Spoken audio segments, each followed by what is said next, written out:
देखो कितना अच्छा क्वेश्चन है। आपको वर्ग के बारे में पता है, वर्ग ए का विकर्ण दे रखा है। अगर किसी वर्ग का विकर्ण पता हो तो उसका क्षेत्रफल कैसे निकालना बताया था, विकर्ण का स्क्वायर बटे 2। याद करो, वही आपको फॉर्मूला याद रखना है कि ये एरिया ऑफ ए हो गया, ये उसका एरिया हो गया। यस। अब बोला गया है वर्ग बी जिसका क्षेत्रफल ए के क्षेत्रफल से दुगना है, तो आपका जो एरिया होगा बी का, इसका दुगना हो गया, यानी कि 2 से 2 कट गया, ए प्लस बी का होल स्क्वायर। अरे गजब, यानी कि ये हो गया बी का एरिया। अब उसका एक विकर्ण है, अब उसका विकर्ण क्या होगा, जब आपको एरिया पता है तो डी स्क्वायर बटे 2, बी के लिए लगा रहा हूं, बराबर कर दो। तो आपने विकर्ण निकाला सर, डी बराबर √2 ए प्लस बी। और इसी विकर्ण पर एक वर्ग बनाया गया है, उसका एरिया क्या होगा, तो बस इसी को ही भुजा बना दिया एक वर्ग के लिए, तो आंसर हो गया क्या, 2 times of A plus B का होल स्क्वायर। भुजा है तो ये एरिया हो गया। मतलब क्वेश्चन को बार बार घुमाने का प्रयास किया जा रहा है और आपकी गलती आपको बचानी है बस। लास्ट में अगर आपने सोचा कि आप स्क्वायर नहीं करेंगे विकर्ण निकालकर, बोला गया है कि वर्ग पर खींचा गया विकर्ण, विकर्ण पर खींचा गया वर्ग, माफ कीजिए, विकर्ण पर खींचा गया वर्ग क्या होगा, उसका क्षेत्रफल। तो विकर्ण निकल गया तो ये एक भुजा में कन्वर्ट हो गया, अन्य अन्य अन्य वर्ग के लिए भुजा में कन्वर्ट हो गया। उसी भुजा को भुजा मानते हुए वर्ग का क्षेत्रफल निकाल दो। 13,824 किसका क्यूब होता है, 13,824 घन सेंटीमीटर आयतन वाले एक ठोस घन का बराबर आयतन वाले 8 घनों में काटा जाता है। आप ये साफ साफ समझ लीजिए कि ठोस घन का आयतन ये है। अगर आपकी भुजा क्यूब बराबर, अगर आपका 13,824 है तो आपकी जो घन की भुजा हो जाएगी वो 24 हो जाएगी। ये तो कंफर्म हो गया ना। एक ठोस घन को बराबर आयतन वाले 8 घनों में काटा जाता है, और 13,824 जो लिखा हुआ है 8 बराबर घनों में काटा जा रहा है, तो मैं ए डैश की वैल्यू निकालता हूं और 8 से जब काटता हूं तो 8 एकम 8 बचे कितने 5, 8 7 56, 8 दूनी 16 और 8 8 64। तो यहां पर जो छोटे घन बन रहे हैं उनकी भुजा निकल कर आ गई 12, इसकी आ रही है 24, जिससे आपने बनाया है घन से छोटे 8 घन बनाए ना।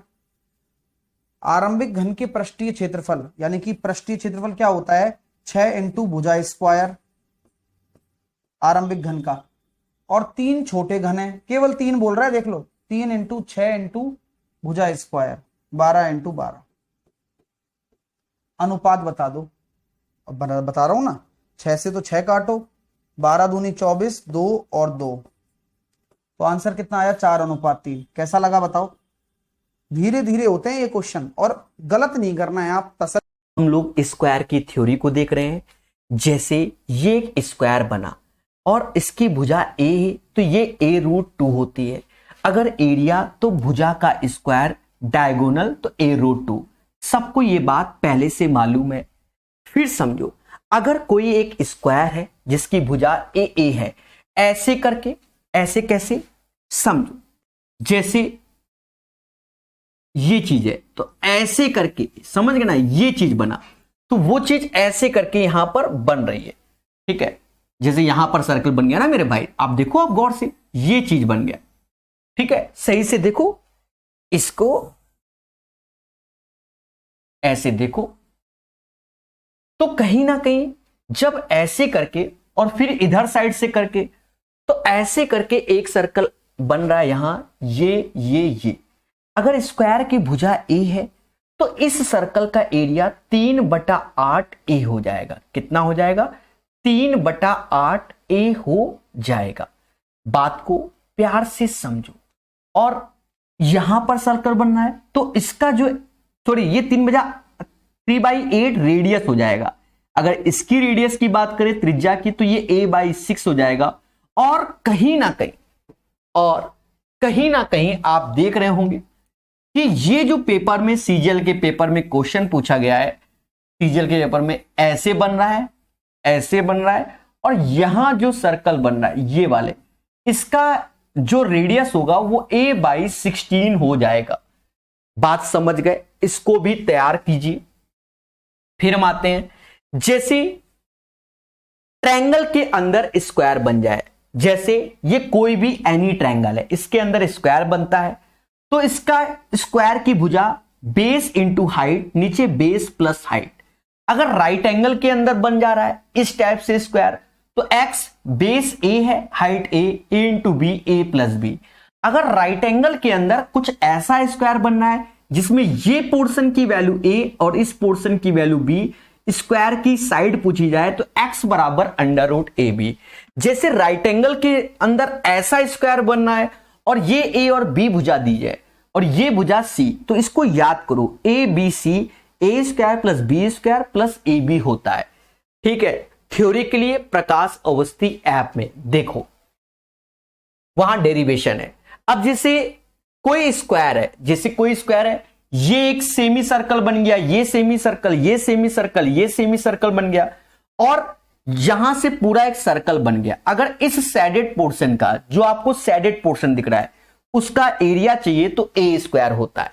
सिमिलरली राइट एंगल ट्रायंगल में अगर देखो बन गया, तो ये क्वाड्रेंट का और ये सेमी सर्कल का, तो जो ये सेमी सर्कल का एरिया है वही राइट एंगल का एरिया होगा। सिमिलरली इसमें भी तो 1/2 ए स्क्वायर होता है, और ये भी जो इस सैडेड पोर्शन का एरिया है वही इस राइट एंगल का एरिया, जो कि 1/2 ए इंटू बी होता है। ये सब एनसीईआरटी 10th क्लास में मिल जाएगा और एसएससी के एग्जाम में भर भर के पूछे गए। जैसे किसी भी स्क्वायर के अंदर पत्ती बन रही है, अब इस पत्ती का एरिया क्या होगा, तो 4/7 ए स्क्वायर। वैसे सॉल्व करोगे थोड़ा समय लगेगा। फिर आप देखो कि ऐसे करके डिजाइन में पत्ती बन रही है, तो यहां हमने देखो राइट एंगल की जो भुजा है वो 2a और 2a माना। ये 2a राइट एंगल भुजा क्या, एक्चुअल में ये स्क्वायर के अंदर का खिला होता है, इसलिए ये दोनों भुजाएं बराबर। तो इसका ये आधा हो जाएगा a, तो ये तो यही हो गया, इसलिए 4/7 ए स्क्वायर। और जो इस पोर्शन का एरिया है वही इस पोर्शन का होगा। फिर अगर वर्ग के अंदर 4 पत्तियां बन रही हैं, बचपन की साड़ी का किनारा सीखते थे, तो ए है, इन चारों पत्तियों का एरिया 4/7 ए स्क्वायर, यानी भुजा का स्क्वायर होता है। बोलो हां। ठीक है, एक बच्चा कह रहा है कि याद कैसे करें, लिखकर याद करो, घर में दीवालों में चिपकाओगे तब याद होगा। ठीक है, एक बार पढ़ने में अगर किसी को आ गया होता तो बादशाह हो जाता, क्योंकि 10th में पढ़ा और अभी तक एग्जामों में आ रहा है। अब देखो एक और बात को समझो, जैसे ये एक स्क्वायर है, उसके अंदर मिड पॉइंट से एक और स्क्वायर बन गया, तो इन दोनों स्क्वायर का जो एरिया होता है वो 2:1 के रेशियो से होता है, 2:1 के रेशियो से।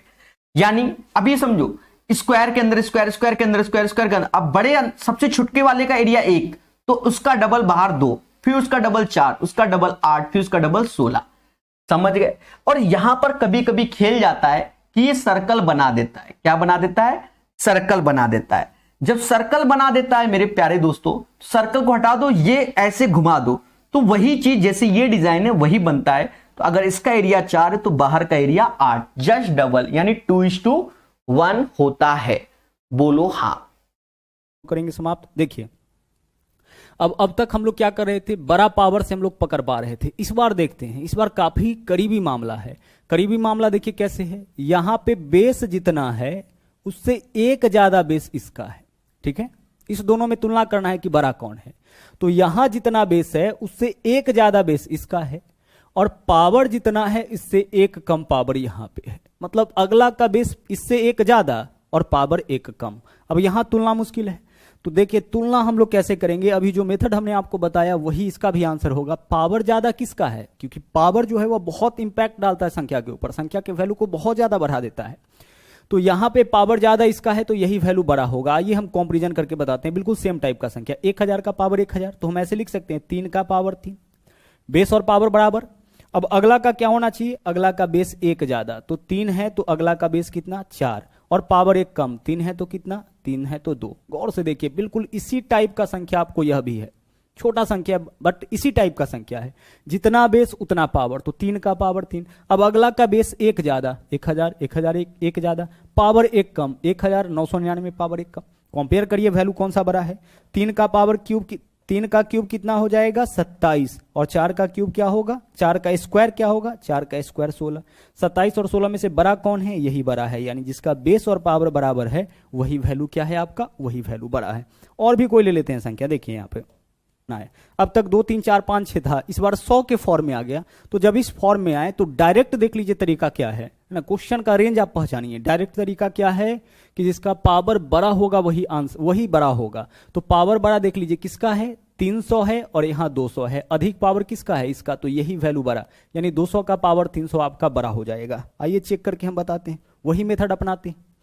कितना से कट जाएगा, 100 से कट जाएगा, हटा लीजिए।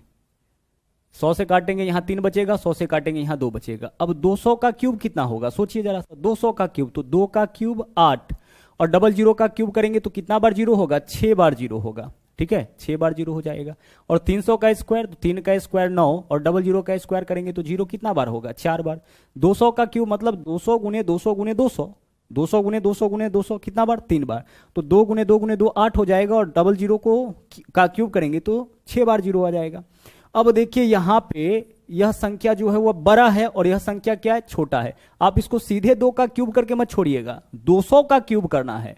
तो 200 का क्यूब करिएगा तो इतना वैल्यू आएगा, ठीक है। 200 का जब आप क्यूब करिएगा तो यह वाला वैल्यू आया, तो यह वैल्यू बड़ा है और यह वैल्यू क्या है, छोटा है। तो हमने आपसे क्या बताया, हमने आपसे यही बताया कि आपको क्या करना है, जितना से पावर अधिक से अधिक कटेगा काट लीजिए, उसके बाद जो बड़ा आएगा, जिसका वैल्यू बड़ा आएगा वह जो आपका संख्या होगा वह बड़ा होगा, और जिसका वैल्यू कम आएगा वह संख्या आपका छोटा होगा। डायरेक्ट भी आपका तरीका हमने आपको बताया, इस फॉर्म में क्वेश्चन में रहने पर 100 200 500 के फॉर्म में रहने पर डायरेक्ट भी जिसका पावर बड़ा होगा वह वैल्यू बड़ा हो जाएगा। आगे चलिए, इस क्वेश्चन को देख के पहचानिए। यहां पे देख लीजिए 1000 का पावर कितना है, 1000, और 800 का पावर 1500। निश्चित रूप से 800 का पावर 1500 जो है वह वैल्यू बड़ा होगा। चेक कर लीजिए, आप ऐसा करिए ना, सब वैल्यू कितना से कट रहा है, 5, कुछ कमी है, वो तो डायग्राम है, निकालना क्या है। In which year was the percentage of the people, देखिए क्वेश्चन में हल्का सा कमी है, उस कमी को पूरा किया जाएगा। अब देख रहे हैं यहां कितने छोटे छोटे लग रहे हैं, तो मेहनत का खेला है मेरे भाई, कमी को पूरा किया जाएगा। हिंदी वर्जन ये क्वेश्चन,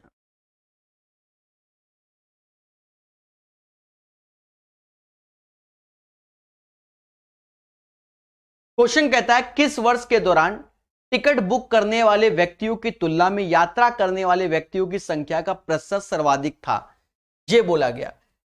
देखो सीधी सी बात है, 2300 ने टिकट ली, 2250 गए, 2500 ने ली, 2000 गए, तो ये तो बिल्कुल गलत हो गया।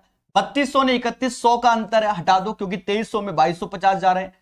3600 में 150 कम नहीं, यानी ऑब्जर्वेशन से 2015 ऐसा है कि जिसमें 2300 लोग टिकट लेते हैं और 2250 लोग क्या यात्रा करते हैं। तो 2015 आंसर आएगा।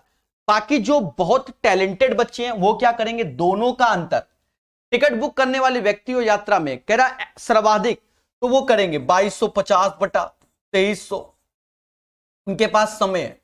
फिर करेंगे 2000 बटा 2500। ऑब्जर्वेशन जब समझ में आ रहा है, आप मोटा मोटा समझो, आप मोटा मोटा समझो। देखिए हम आपको एक्सपर्ट बनाने की पूरी कोशिश करेंगे, उसी समझ लो, हम आपको एक्सपर्ट बनाने की। देखो इसका अंतर 100 है, पहले बोलो हां।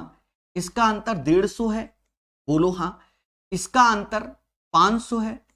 अब इसमें क्या, इसका अंतर है 50, चलो इसको डबल कर लो। मान लो इसी श्रेणी में अगर 4600 लोग जाते तो 4500 लोग, अंतर 100 आता।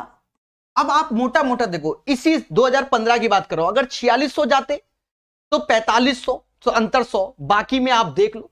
तो सबसे बेटर कौन सा है, 2015, जिसमें 2300 लोग रजिस्ट्रेशन कराते हैं और 2250 यात्रा करते हैं, यानी 2015 is the right answer. Observation से करोगे तो हमेशा सुखमय जीवन है।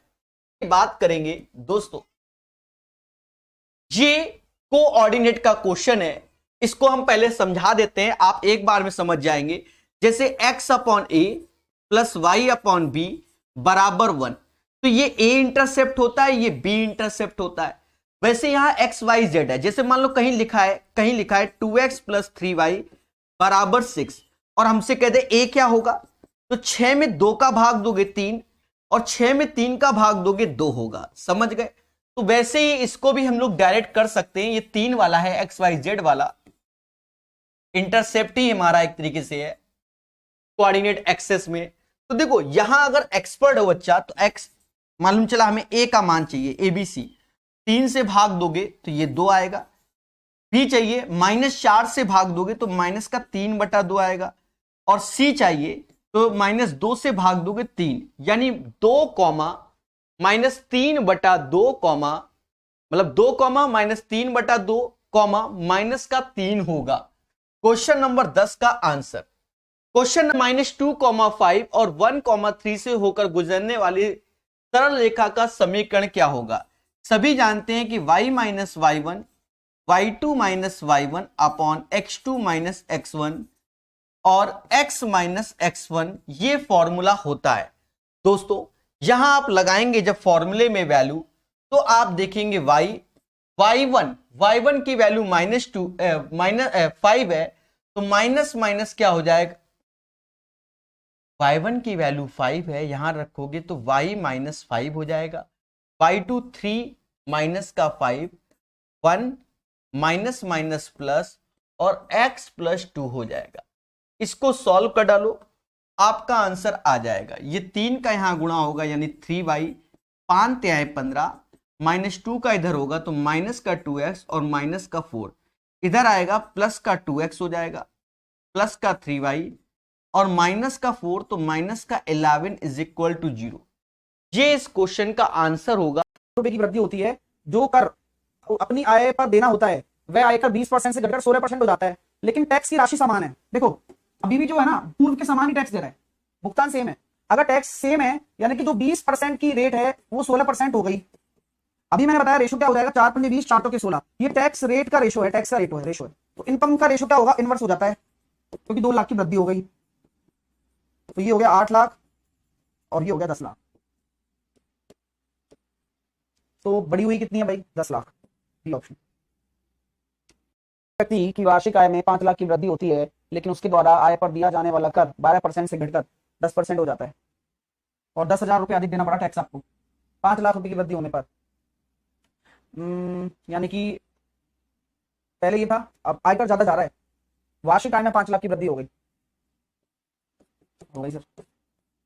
आय पर दिया जाने वाला जो टैक्स है वो 12%, पहले आप 12% दे रहे थे, अब आप 10% ही दे रहे हो, लेकिन अब ये 10,000 रुपये अधिक देता है, यानी कि 10% ऑफ x प्लस 50%, या 5 लाख है, ध्यान रखना है ना, 5 लाख है ना, तो मैं इसको 5 लाख ही लेके चल रहा हूं। 5 लाख का 10% माइनस 12% ऑफ x बराबर 10,000 रुपया। आप ऐसे भी नोट कर सकते हैं इस चीज को, तो ज्यादा बड़ा हो गया भाई। आप ऐसे भी देख सकते हैं इस चीज को, देखिए 5 लाख है ना ये, हाँ, तो 10% ऑफ x इधर आ जाएगा, 5 लाख का ही हो जाएगा 50,000।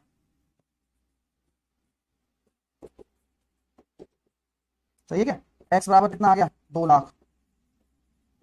देख लो भाई 2 लाख सही है क्या, अरे यार 5 लाख का वृद्धि हो जाती है पहले 12, सही है मेरे हिसाब से। सही कर रहे हैं, सॉल्व करने में दिक्कत हो रही है क्या, ऐसा कर लेता हूँ 10% ऑफ x, इसको 5 लाख ही मान लेता हूँ, 1 2 3 4 5 लाख 10% माइनस 12% ऑफ x बराबर 10,000 रुपये ज्यादा। अब ठीक है, रिलैक्स, 50,000 में से 10,000 गए तो 40,000 बराबर 2% ऑफ x। क्या कर रहा हूं मैं सर, 5 लाख का 2, सही तो कर रहे हैं यार, क्या दिक्कत है, जब से सही कर रहा हूं मैं तो x बराबर 2 लाख आ गया। क्या प्रॉब्लम हो रही है, 2 लाख में 20 लाख आएगा ये, हाँ वही गड़बड़ है, 20 लाख। तो बड़ी हुई आय कितनी है, 25 लाख आंसर आ गया। सही कर रहा था भाई, मुझे लगा वो 2 लाख ही है, लेकिन वो 20 लाख है, तो बड़ी हुई आय 25 लाख हो जाएगी। 2 लाख नहीं आएगा, 20 लाख आएगा, क्योंकि 2 जीरो ये हो गई, तो 2 2 4 5 6 जीरो हो गई ना, 20 लाख हो गया। रुपए कमाने तक 20% का टैक्स देता है, 9,000 से 15,000 के बीच में 25%, और 15,000 से ज्यादा कमाने पर 30% टैक्स देता है। यदि वह अपनी आय का इतने % के कर के रूप में चुकाता है तो उसकी आय कितनी है, बड़ी स्थिति खराब बेचारे की। हाँ देखो भाई 9,000 रुपए का, 9,000 रुपए तक कमाने पर 20% का टैक्स ये बन गया, ठीक है। प्लस 9 से 15,000 यानी कि 6,000 एक्स्ट्रा जब कमाएगा वो, तो कितना बन गया, 25% बन गया। अब 15,000 से ज्यादा मान लो मैंने x रुपया कमाया तो 30% का टैक्स बन गया। और ये जो कुल मिलाकर आ रहा है ना, ये जो कुल मिलाकर आ रहा है वो 15,000 प्लस x रुपया, ये जो कुल आए यही तो हो जाएगी 9 से 15 और x, उस पर 23 या 69 70/300 इसके बराबर है 7/30, 1/3 तो 70/300, ठीक है। क्लियर है ना? 2 0 से 2 0 काटा, 9 दूनी 1800, 25 6 150, 30% ऑफ x बराबर,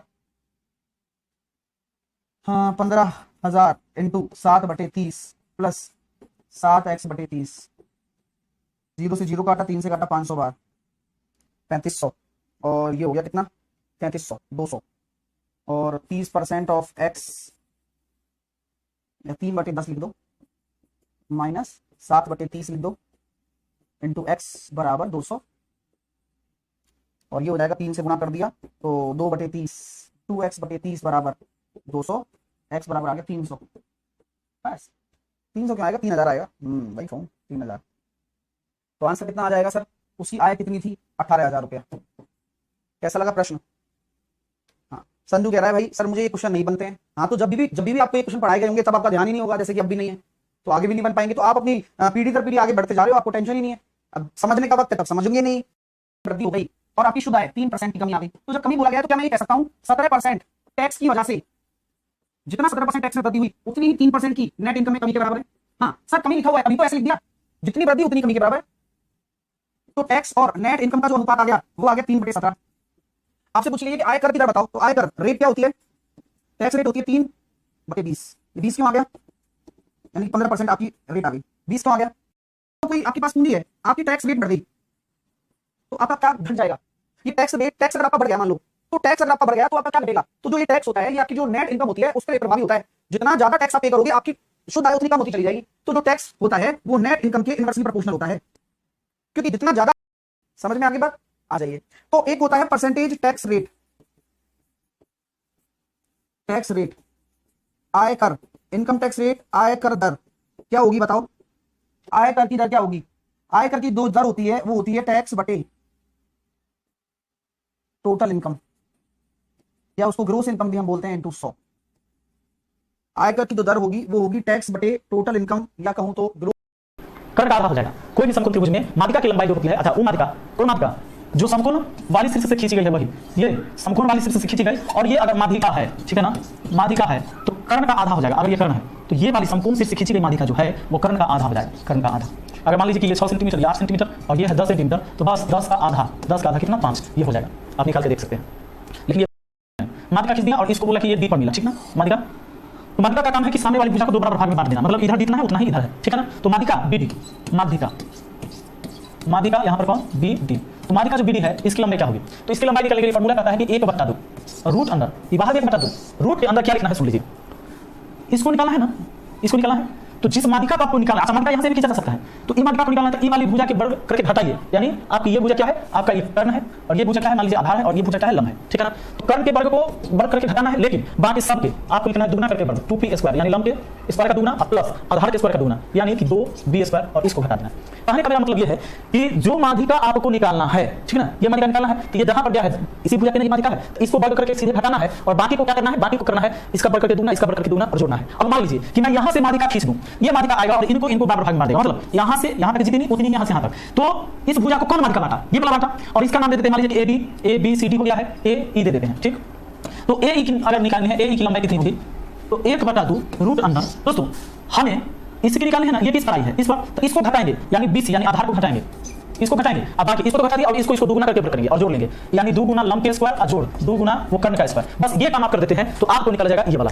अगर मान लीजिए कि इस शीर्ष से इस पर माध्यिका खींचते हैं, इस शीर्ष से इस पर माध्यिका खींचे, और इसको ये जितना था उतना ही इसको भी कर दिया, चलिए 3 लाइन से दर्शा देते हैं, मतलब यहां से यहां जितनी लंबाई उतनी लंबाई यहां से यहां। माध्यिका का काम ही है कि सामने वाली भुजा को जाएगा और 2 बराबर भाग में बांट देगा।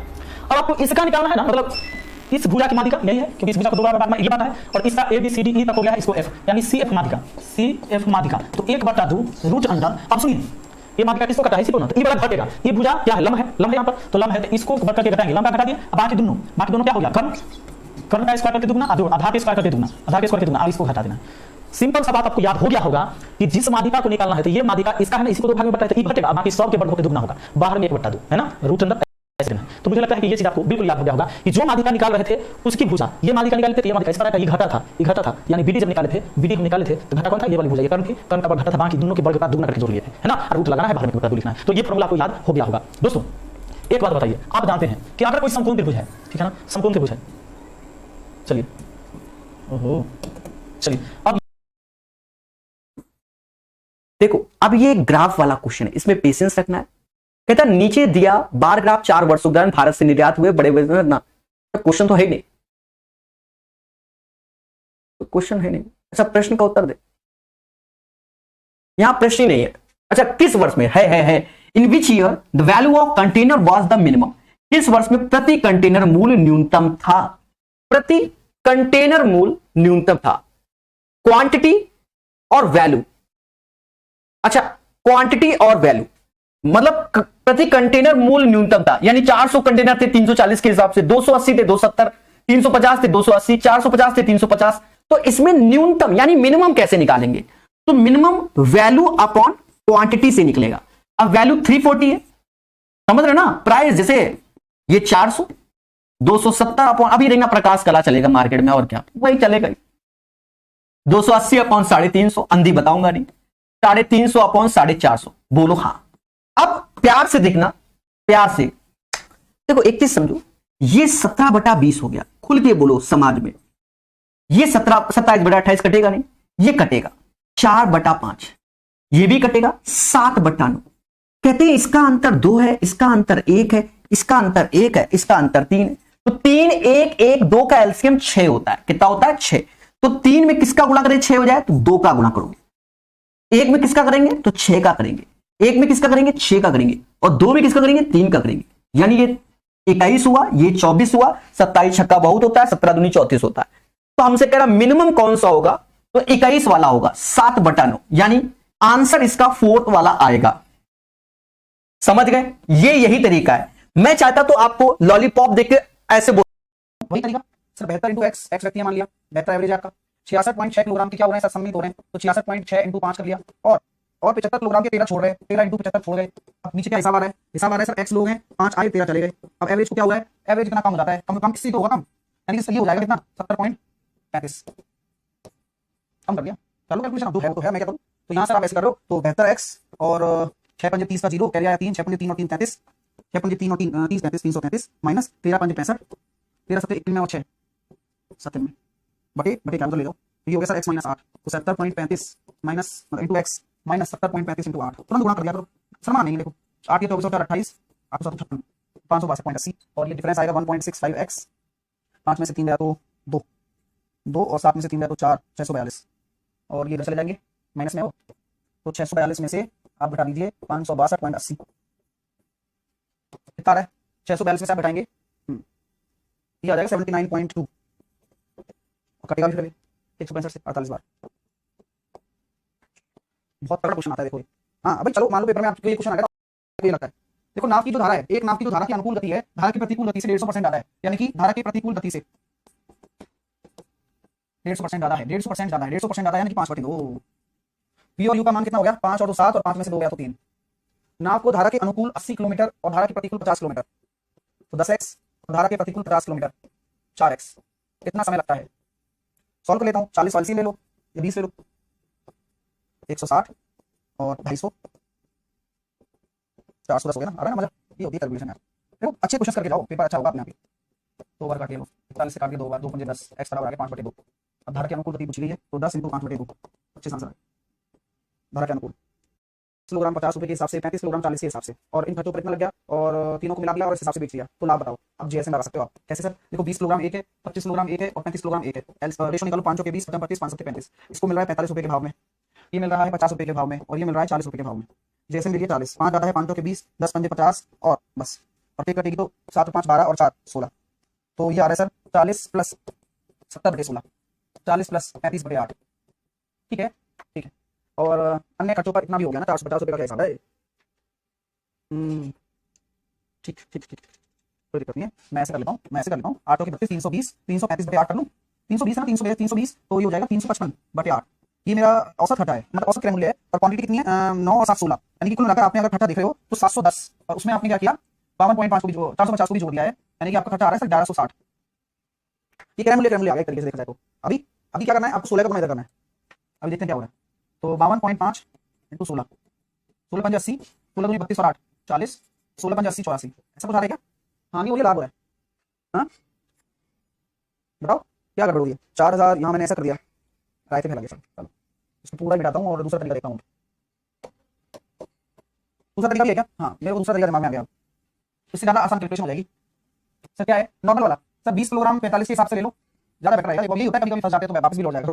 925 50 के हिसाब से ले लो, 1250 और 35 40 के हिसाब से ले लो, तो ये हो जाएगा सर 70 140 1400। कोई दिक्कत है क्या? अभी टोटल काउंटिंग करने पर कितना निकल रहा है? टोटल काउंटिंग करेंगे तो ये निकल कर आ जाएगा अपनी क्वांटिटी तो आ गई इसकी 80 किलोग्राम, और ये आ रहा है 0 5 9 और 2 11 और 4 15, ये हो गया सर 3550, और 450 का खर्चा लग रहा है ना, तो कुल मिलाकर 4000 रुपये का खर्चा आ रहा है 80 किलोग्राम का। अंडरस्टैंड? आप ठीक है, 80 किलोग्राम का इतने का आ रहा है, और आप इतने में बेच रहे हो, तो आप 80 किलोग्राम को इतने में बेच रहे हो, तो कितने में बेच रहे हो? 8 पंजे 40, 8 दूनी 16 और 4 20, 8 पंजे 40 और 2 42, आप 4200 में सेल आउट कर रहे हो, 200 का प्रॉफिट कमा रहे हो 4000 पर। अंडरस्टैंड? ये ज्यादा आसान लगा ना? वहां माथा पूरी हो रही थी, मैंने अब सिंपल लेके गया, सीपी निकाला, सीपी में जो भी भाड़ा है वो जोड़ा मैंने, 450 रुपए भाड़ा जोड़ दिया, इतने रुपए का पड़ा, 80 किलोग्राम पर बात हो रही है, 80 किलोग्राम का गुणा किया, इतने में बेचा है, प्रॉफिट हो गया, काम खत्म। चलिए अच्छा लग रहा है, दिल से लाइक और शेयर करते रहिए, बढ़िया बढ़िया क्वेश्चन फ्लिपकार्ट पे मिल रही है बुक यार, अभी अमेज़न पर आउट ऑफ स्टॉक हो गई है। देखिए क्वेश्चन बड़ा प्यारा है। 2 रेलगाड़ियां एक साथ 9 बजे ए से बी और बी से ए चलना शुरू करती हैं, दोनों अपने गंतव्य तक 12 घंटे लेती हैं पहुंचने में, यानी कि ये भी 12 घंटे लेगी, ये भी 12 घंटे लेगी। यानी कि अगर मान लीजिए कि 12 यूनिट मेरी मानी हुई दूरी है, तो 12 घंटे ये ले रही है, तो एक की रफ्तार इसकी हो गई, एक की रफ्तार इसकी हो गई। सही बात कह रहा हूं कि नहीं कह रहा है बताओ? तो सर 12 मत मानो, फिर आप क्यों मत मानो? मान लो यार, चलो कोई दिक्कत नहीं है। चलो आगे क्या बोला जा रहा है? पहली रेलगाड़ी दोपहर 1 बजे दुर्घटनाग्रस्त हो जाती है, और इसके बाद इसकी चाल आधी चाल से यात्रा करती है। मेरे पास 2 तरीके हैं, मैं अगर यहां पर इसको 24 मान लेता हूं, तो आपकी जो स्पीड होगी वो कितनी हो जाएगी? 2 हो जाएगी, नहीं हो जाएगी? ये बता दो आपको। अरे यार चलो मेरे को ये बताओ, अगर मैं 24 मान लेता हूं तो कोई फर्क नहीं पड़ता, क्यों? क्योंकि 12 घंटे तो ले रहे हो आप, तो इसकी स्पीड भी 2 हो जाएगी और इसकी स्पीड भी 2 हो जाएगी। मैंने जानबूझकर 2 क्यों किया? वो बच्चा समझ सकता है जो रेगुलर पढ़ रहा है। सर इसलिए किया, आपने पहले क्वेश्चन को पढ़ लिया कि आधी चाल से यात्रा करता है, तो आधी चाल आधा अच्छा नहीं लगता ना यार, तो 1 हो जाएगा आधा, इसलिए बस। चलो ना तक कोई दिक्कत नहीं। अभी सुबह 9 बजे की बात है, दोपहर पहली रेलगाड़ी यानी कि ये वाली रेलगाड़ी 1 बजे दुर्घटनाग्रस्त होती है, तो 10 11 12 1 4 घंटे में, तो 4 घंटे में कितना? 8 यूनिट तो ये चल चुकी होगी, और 8 यूनिट ये चल चुकी होगी। तो अब दोनों के बीच की दूरी कितनी बची? सर 24 में से 16 चल चुके हैं, 8 यूनिट और बचेगी। ये किससे आ रही है? अब 1 से आएगी, क्योंकि एक्सीडेंट हो गया ना इसका तो यहां पर, और ये 2 से आएगी, तो रिलेटिव स्पीड कितना लगेगा? 8, और दोनों की चालें जुड़ जाएंगी बटे 3, तो 3 दूनी 6 2 बटे 3, यानी कि 2 घंटे 2 बटे 3 को आपने मिनट में बदल दिया 40 मिनट, 2 घंटे 40 मिनट। यानी कि सर 1 बजे एक्सीडेंट हुआ था, यहाँ 1 बज रहे थे, 1 बजे के बाद 2 घंटे 40 मिनट यानी कि 3:40 पर वह एक दूसरे से मिल जाएंगे। क्वेश्चन कैसा लगा? सच बताना। और ये मैं मेरा जो एजेंडा रहता है ना कि 5 क्वेश्चन लेकर आना और पूरा कंसेप्ट रिवाइज करवा देना, गजब का कंसेप्ट है, और इसमें आपको तो सीखने को मिलता है, आपका इंप्रूवमेंट हो जाता है, और हर तरह के क्वेश्चन मैं कवर कर लेता हूं। ये है चीज भाई साहब, ठीक है। यानी कि यहाँ 3x से चल रही है, यहाँ 2x से चल रही है, और 40 मिनट लेट हो गई। लेट यह ट्रेन 200 किलोमीटर की ओर आगे पहुंचने के बाद दुर्घटनाग्रस्त होती तो 30 मिनट लेट होती। अगर 200 किलोमीटर आगे अगर एक्सीडेंट होता ना, तो केवल 30 मिनट ही लेट होती। तो टाइम डिफरेंस कितना आ रहा है? 10 मिनट आ रहा है, ठीक है। चलिए, तो 200 किलोमीटर की आपकी दूरी है, 3x into 2x into x, time difference आ रहा है 10/60। चलिए यहां से आपने क्या निकाल लिया सर? ओरिजिनल स्पीड 1/6 ओके, तो ये हो गया सर 2 से काटा मैंने इसको 3 बार, ये आ गया 600 आपकी ओरिजिनल स्पीड आ गई है ना, मैंने कुछ काटा बेटा नहीं है, this is the original speed आ गई, 600 kilometre per hour original speed आ गई। अब आपको निकालना है कुल दूरी कितनी तय करेगी। आराम से कंसेप्ट वही रहेगा सर, 10 मिनट की वजह से 200 किलोमीटर का फर्क आ रहा है, सुनना। तो ये बता दो सर 40 मिनट लेट क्यों हो रहे हैं? तो 800 की वजह से। तो यहां से यहां तक 800 किलोमीटर हो गया, ये तो दूरी 800 किलोमीटर हो गई, और ये 6 घंटे में कितनी तय करेगा? 6 8 6 3600, तो 3600 किलोमीटर ये और 800 ये, 4400 आंसर आ गया। उम्मीद करता हूं दोस्तों आपको बहुत अच्छा लग रहा होगा। गुरु जी कहानी तो गजब लग रही है, बता दो फटाफट। मैंने कहा भाई देखो 80 किलोमीटर की दूरी तय करने में दुर्गा कृष्ण हो जाती है, दूरी तय करने के पश्चात, और 60% तक घट जाती है। ये 60% तक का मतलब समझ लेना कि यानी कि उसकी स्पीड अगर मान लो 5x है तो 3x हो जाएगी, 60% तक घट जाती है। अच्छा, तो यानी कि सर क्या हो रहा है, कहानी बस वही, डायग्राम बनाने की जरूरत है नहीं, क्योंकि यदि दुर्घटना 30 किलोमीटर पहले होती तो 30 किलोमीटर पहले हो रही है, पहले हो रही है, पहले ध्यान रखना, बना ही देता हूँ नहीं तो फिर तुम बाद में कहोगे मेरे से। यानी कि सर 80 किलोमीटर की दूरी तय होती है, उसके पश्चात एक्सीडेंट होता है, यहां से यहां तक की स्पीड उसकी 5x है, एक्सीडेंट के बाद उसकी स्पीड 3x हो जाती है। अब ये बोल रहा है वो कि गुरुजी अगर मान लो यहां होता है एक्सीडेंट, सुनना बात को, कितना 30 किलोमीटर पहले, तो इस 30 किलोमीटर की वजह से गड़बड़ आ रही होती, क्योंकि यहाँ स्पीड 5x होती, और उस दौरान जब एक्सीडेंट हो जाता तो यहाँ 3x हो जाती, और यहाँ पर अभी के दौरान यहाँ पर 5x हो जाती। बात वही है, क्योंकि यहाँ पर जब एक्सीडेंट हो जाता ना इधर तो स्पीड 3x और अभी 5x है, तो बस इसी वजह से आ गया। तो ऐसी बात है, तो गंतव्य पर 2 घंटे देरी से पहुंचता है, अगर 30 किलोमीटर पहले होती तो 2 घंटे 20 मिनट देरी से पहुंचता, टेंशन नहीं लेने का है, बढ़िया है ना, तभी तो लेट हो रहा है। और तो 30 किलोमीटर की वजह से 5x into 3x, time speed का अंतर 2x और 20 मिनट, तो 20 मिनट को घंटे में बदल दो, 1/3, 3 से 3 गया, x से x गया, 60 आ गया। तो 60 आपकी आ गई ओरिजिनल स्पीड, 60 किलोमीटर प्रति घंटा इज द ओरिजिनल स्पीड। आपसे क्या पूछी गई है, सर नई चाल बता दो, तो नई चाल 60% होगी, 36 किलोमीटर पर आवर। मजा आ रहा है क्या? ठीक है, डिटेल ही था, हाँ ये भाई डिटेल ही था, है ना, जो मैंने पूरा एक्सप्लेन किया ना। अगर वाकई में तुम्हें समझ में ही नहीं आता ना, तो कहते हैं ना कि भाई जिस बच्चे को समझ ही नहीं है, परख ही नहीं है कि इसको डिटेल कहते हैं, तो फिर उसके लिए तो काला अक्षर भैंस बराबर है। हाँ भाई साहब, क्योंकि ये डिटेल ही था जो मैंने पूरा ढंग से एक्सप्लेन किया है फ्लो चार्ट से, वरना कोई एक्सप्लेन नहीं करेगा ऐसे। सर अब एक्सप्लेन कर दिया तो अब तरीका बताइए। मैं कहता हूं यार 30 किलोमीटर यात्रा करने के बाद दुर्घटना के कारण गड़बड़ी आ जाती है। मैं यहां से शुरू किया, 30 किलोमीटर मैंने यात्रा कर ली, ठीक है, उसके बाद चाल वास्तविक चाल का 4/5 हो जाती है, ये 5x हो गया और ये 4x हो गया, ठीक है भाई। दुर्घटनाग्रस्त हो गई, यहां पर स्पीड बदल गई, तो वो पहुंचने में कितना लेट हो गया, 45 मिनट। भाई उसने दिमाग लगाया यार, मैं तो 45 मिनट लेट हो गया भाई, बहुत बढ़िया। चलिए दिमाग लग गया, लेकिन बात क्या हुई, कल्पना आ गई। कल्पना ने क्या कहा कि यार दुर्घटना अगर 18 किलोमीटर आगे हो जाती ना, तो हम 36 मिनट ही लेट होते, यानी कि 9 मिनट पहले मिल लेते। हाँ भाई सभी बात तो ठीक है, यानी कि 45 और 36, तो टाइम डिफरेंस जो आ रहा है वो 9 मिनट वाला आ रहा है सर। और 9 मिनट का टाइम डिफरेंस क्यों आ रहा है, इस 18 किलोमीटर की वजह से, बस लगा दो। 18 किलोमीटर की वजह से स्पीड आपकी पहले 5x थी, अब 4x हो गई, दोनों की चालों का गुणनफल, अंतर चालों का x आ रहा है आराम से, और 9 मिनट को घंटे में बदलना आपका कर्म है, बटे 60 कर दिया। आपको क्या निकालनी है सर, इसकी वास्तविक चाल निकालो। मैं 5x निकालना चाहता हूं, इसका मतलब, हाँ बस जो फालतू चीज है वो घटा दो। 4 से काटा 15 बार, 3 तिया 9, 3 पंजे 15, 3 से काटा आपने 6 बार, तो ये हो गया सर 6 पंजे 30 किलोमीटर प्रति घंटा, 30 किलोमीटर प्रति घंटा, ठीक है। चिंता मत करो भाई, इतने बड़े कमेंट अपन को पसंद नहीं है, वीडियो का अभी हो जाएगा सिलेबस, चिंता ना करो। चलिए, तो यहां 30 किलोमीटर आ गई 5x के बराबर, और यही आपकी ओरिजिनल स्पीड है, 30 किलोमीटर प्रति घंटा। क्लियर माय डियर, सबका आंसर आ गया क्या, 30 किलोमीटर प्रति घंटा? बोलिए, हो गया काम, वास्तविक चाल आ गई 30 किलोमीटर। यहां तक किसी को कोई आपत्ति, कोई संकट, कोई समस्या, परेशानी, दिक्कत, टेंशन, कोई चीज तो नहीं है ना? चलो, तो सर मान लीजिए बात की स्पीड निकालना चाहूं तो बात की भी निकालो, हर चीज पूरा चीज निकालना है, पूरा चीज हर चीज। तो सर 5x बराबर आपका 30 आ गया, तो x बराबर आपका 6 आ जाएगा, तो यहां पर 24 हो जाएगा, तो यहां पर 24 हो गया, घटी हुई स्पीड 24 आ गई। कोई दिक्कत है क्या? बोले सर कोई टेंशन नहीं। चलो अब मैं बात करना चाहता हूं, दूरी निकालो, डिस्टेंस। डिस्टेंस कैसे निकालूंगा सर, अब ये बता दो। डिस्टेंस निकालने की भी मेरे पास क्या है, एक निंजा हथौड़ी टेक्निक।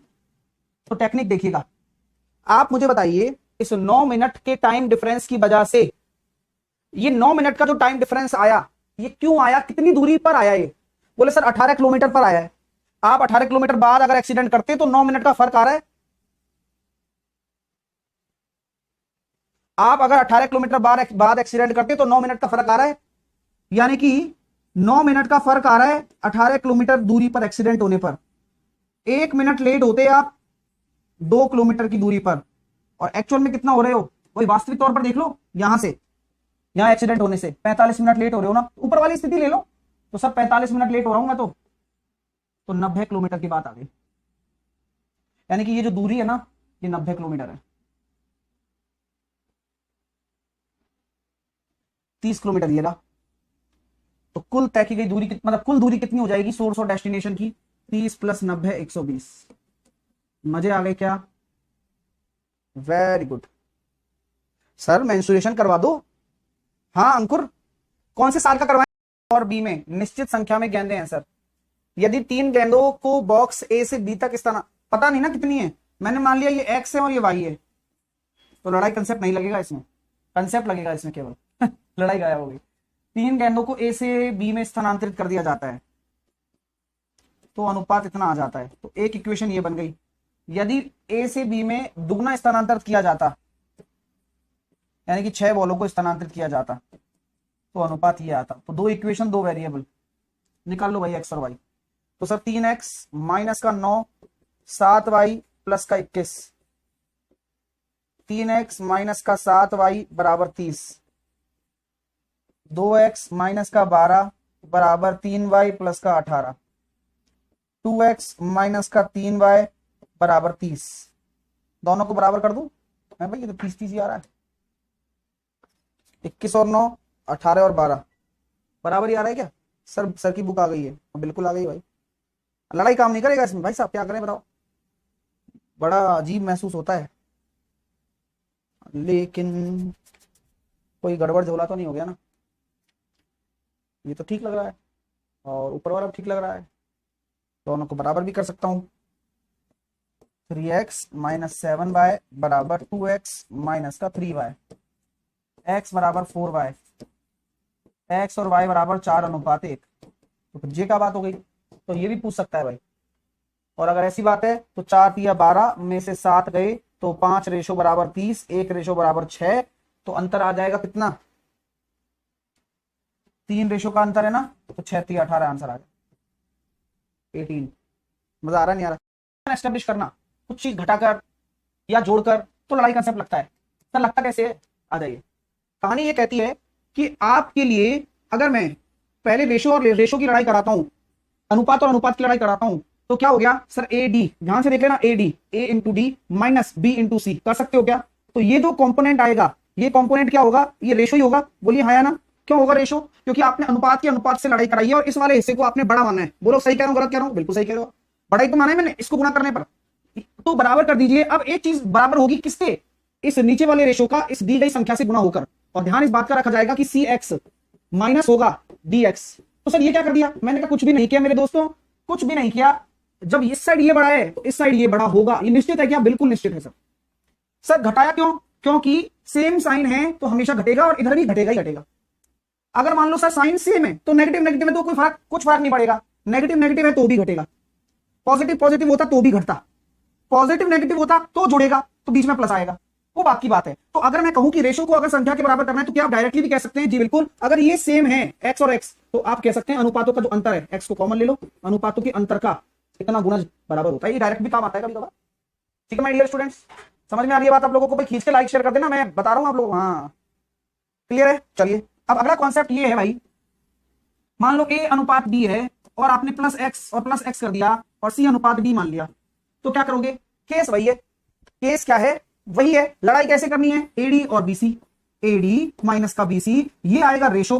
बात समझ में आ रही है? बराबर, अभी न्यूमेरिकल करोगे ना तो यू उड़ा दोगे, यू गारंटी है भाई। आओ, मैंने बोला सी एक्स माइनस का डी एक्स, सर माइनस आएगा, हमेशा आएगा। क्यों आएगा? क्योंकि चिन्ह समान है, जुड़कर बन रहा होगा, कोई बात नहीं। ठीक है चलेगा। बुलडोजर बाबा कह रहे हैं सर बुक तो ले ली, कंप्लीट कैसे करें? भाई बुक मजाक थोड़ी ली है, तैयारी करनी है। थोड़ी है कि एमटीएस के बाद तुम्हारी जिंदगी खत्म, तुम्हारे लिए पढ़ाई खत्म। कई बच्चे तो ये सोचते हैं कि मैं जी एमटीएस के लिए रहूं और 15 दिन पहले उठता हूं उस जीने के लिए, तो भाई ऐसा तो नहीं होगा, पढ़ाई करनी पड़ेगी दोस्त। चलिए अगर गुरुजी अगला कंसेप्ट ये आ जाए कि एक ए अनुपात बी का माइनस एक्स और प्लस एक्स हो जाए सी अनुपात डी के, तो क्या कहानी बनेगी बताओ? तो आपको बस ये देखना है कि सर घटाने और जोड़ने पर भी बनता है AD minus BC. AD minus BC का जो अनुपात है बराबर हो जाएगा C X minus minus plus D X, यहां जुड़ जाता है तो यहां अनुपात जुड़कर चलेगा क्योंकि माइनस प्लस है। क्लियर है? चलिए ठीक है भाई साहब, यहां तक क्लियर है क्या कॉन्सेप्ट? क्वेश्चन पर आ जाएं, आ जाओ।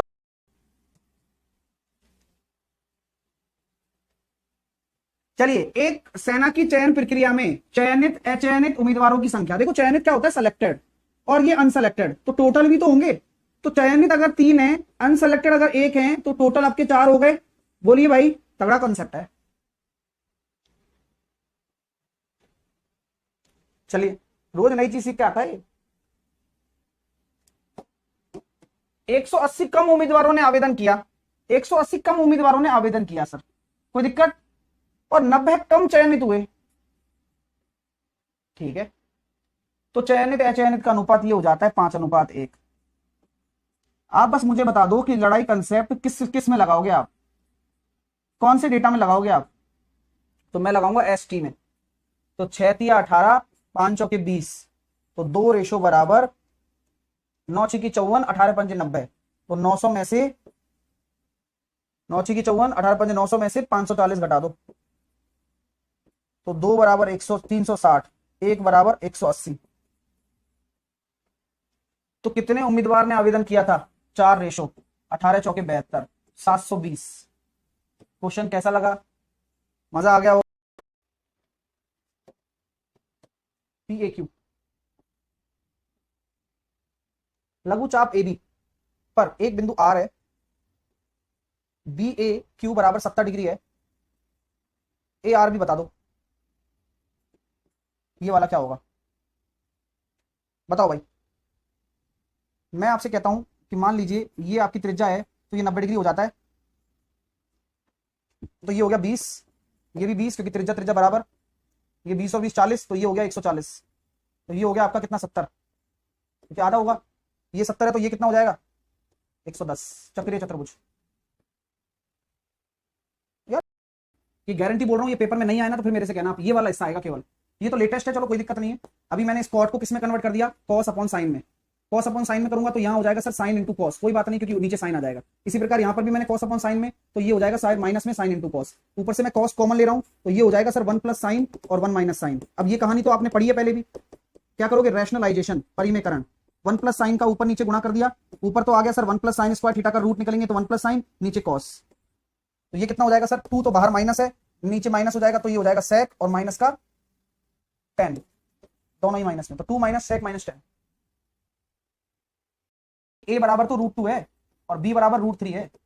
आप जानते हैं a माइनस बी होता है, ये होता है a स्क्वायर प्लस का ab प्लस का b स्क्वायर, तो खैर कोई दिक्कत नहीं है, √2 x मानो है ना, x मान के चलो, ये भाई तो a स्क्वायर करेंगे तो ये हो जाएगा सर 2x स्क्वायर, तो a बराबर तो आ गया अपने पास 2, b c बराबर आ गया अपने पास 3, और b बराबर हो जाएगा √6 माइनस में, तो ये हो गया सर 4 + 9 + 6, √19 आंसर। गिरने वाले पानी की मात्रा, आपको मैंने पहले भी बताया होगा, जब कोई भी नदी क्रॉस सेक्शन एरिया होता है जिसका, तो उससे द्वारा निकले गए पानी का आयतन क्या होता है सर? किस एरिया से पानी निकल रहा है, किस स्पीड से निकल रहा है, और कितने टाइम के लिए निकल रहा है, वो तीनों चीजें मैटर करती हैं, तब जाके अपनी वॉल्यूम निकल कर आती है। जितना पानी बह रहा है वो निकल कर आता है। 6 मीटर चौड़ी है, 6 मीटर गहरी है और 35 मीटर चौड़ी है और 2.5 किलोमीटर की रफ्तार से बह रही है, तो प्रति मिनट कितना पानी उसमें से निकल रहा है? प्रति मिनट मतलब 1 मिनट के अंदर। 2.5 किलोमीटर है ना, हाँ सर, इसको मीटर में बदलना चाहता हूं, उसके साथ साथ पर आवर है ना, इसको मिनट में बदलना चाहता हूं। 6 से काटूंगा 6, 0 से काटूंगा 0, 35 इंटू 250, 25 पंजे 125, 12, 25 या 75 और 12 87, 8750 देंगे। तो जरा देखिएगा सर, ये आ रहा है अपना 24 सत्ते 168, लेकिन उसका मल्टीपल भी तो चाहिए, और तभी तो अलग अलग रिमाइंडर होगा, यानी कि डिफरेंस आ रहा है 2। देख रहे हो, फॉर्मेट बना दिया, फॉर्मेट बना दिया क्या? ये फॉर्मेट आ गया, यानी कि वो n जो संख्या होगी वो इस तरह से चलेगी। चलिए सर, 4 अंकों की सबसे बड़ी संख्या होनी चाहिए, यानी कि 9999 के 168 गुणज के पास में होना चाहिए। अब वो क्या होगा? 16, 168 5 बार जाएगा, 6 बार नहीं जाएगा, क्योंकि अगर मैं 168 इंटू 6 करता हूं तो 8 छिंग 48, 16 छिंग 96 और 4 100 आ रहा है। तो ये 5 बार ही जाएगा और 5 बार जाके कितना आएगा 840। तो 999 में से 840 अगर चले गए तो 9 5 1599। तो फिर 168 का मैं किससे गुणा करूं, 6 हो गया, 8 16 16 8 128, 16 9 144। देखता हूँ 9 8 72, 144 और 7 151, 7 बार जा रहा है, सॉरी 9 बार जा रहा है, यानी कि सर 9 8 72, 2 आया। अब 2 में से 2 चला गया तो 0 वाला उत्तर होगा, यानी कि ये भी हो सकता है और ये भी हो सकता है, ये दोनों तो नहीं होंगे क्योंकि -2 तो करना ही है। अब टेंशन फ्री हो गए, लेकिन मेरे को पता तो चल ही गया आखिरकार। तो क्या करोगे सर आप, जब आपने यहां तक आप पहुंच चुके हो ना 168 × 59, तो अब डबल डिजिट से काम चला लोगे क्या? मैं तो चला लूंगा। देखो कैसे, 68 × 59 कर रहा हूं तो 9 8 72 का 72, 9 6 54 का 4, 8 5 40 का 0। तो सर 7 और 4 12 आ रहा है, तो 12 आ रहा है तो 10 वाला उत्तर है, ना कि 20 वाला। आइए भाई, कैसा लगा बताओ? भाई एवरेज ही तो निकालना है, मैंने निकाल लिया एवरेज। आप इनको जोड़कर 5 का भाग देते, मैंने सब में 5 का भाग देकर जोड़ लिया, जैसी आपकी सुविधा। तो आपने सबसे पहले क्या निकाला है, औसत निकाला है, क्योंकि बोला गया है ना कि 6 से 11 तक की गुजरने वाली कारों की औसत से अधिक है। ऐसे कितने घंटे हैं, एक तो ये रहा, 1 2 3, ऐसे 3 घंटे हैं जो 103 से ज्यादा आ रहे हैं, और वो भी 7 से 8। इसको 7 से 8 बोलेंगे, इसको बोलेंगे 8 से 9, और इसको बोलेंगे 9 से 10। पढ़ना आना चाहिए, हिस्टोग्राम का खेल है और ये मजाक नहीं है। सर 6 का भाग देना है, राकेश बोल रहा है। राकेश प्रश्न को ढंग से पढ़ दोस्त, 6 से 11 बजे तक की बात है, ये 11 से 12 का एरिया है, ये जो एरिया है वो 11 से 12 का है, तो ये नहीं लेना है ना। मजा आ गया नहीं आ गया? आप आंखें बंद मत करना अपनी, ये एक ऐसा सॉलिड क्वेश्चन है जहां आपको पढ़ना आएगा। ये 7 लिखा हुआ है तो इसका मतलब ये 7 नहीं है, ये 6 से 7 है, ये 7 से 8 है, ये 8 से 9 है, ये 9 से 10 है, ये 10 से 11 है। प्लीज इनको नोट कर लो, समझ लो, क्योंकि ऐसे क्वेश्चन बार बार पेपर में आएंगे, फिर कंफ्यूज मत होना। एक ट्राइंगल एबीसी है, AB बराबर 7 है, BC बराबर 10 है, AC बराबर 8 है। AD जो है वो BAC का कोण समद्विभाजक है, एंगल बाइसेक्टर थ्योरम लग जाएगी। तो सर D बिंदु पर है तो DC/4 निकालना है, यानी कि DC निकालना है। मैं कहता हूं ये 7:8 में बटेगा, हाँ सर 10 को। तो आपको पता है कि 15 रेशो बराबर 10 सेंटीमीटर है, 1 रेशो बराबर 5 दूनी 10, 5 तिया 15 है, तो DC का रेशो कितना है 8, यानी कि सर ये आ रहा है 16/3। तो 16/3 है ना, ये DC की वैल्यू आ गई, उसका भी बटे 4 निकाल लो, 4/3 आंसर आ गया। अगर आपने सही किया है, मैं पलट रहा हूं और फिर देखता हूं कितने बच्चों का सही आंसर आया है। बहुत बढ़िया, अनिरुद्ध ने दिया है, द वॉरियर ने दिया है। भाई आप करोगे ना तो आपको खुद को फील आएगा। आप यार, कठिन नहीं होता कुछ भी, इक्का दुक्का होता है, लेकिन उनसे भी हमें सीखना है। ठीक है, अगला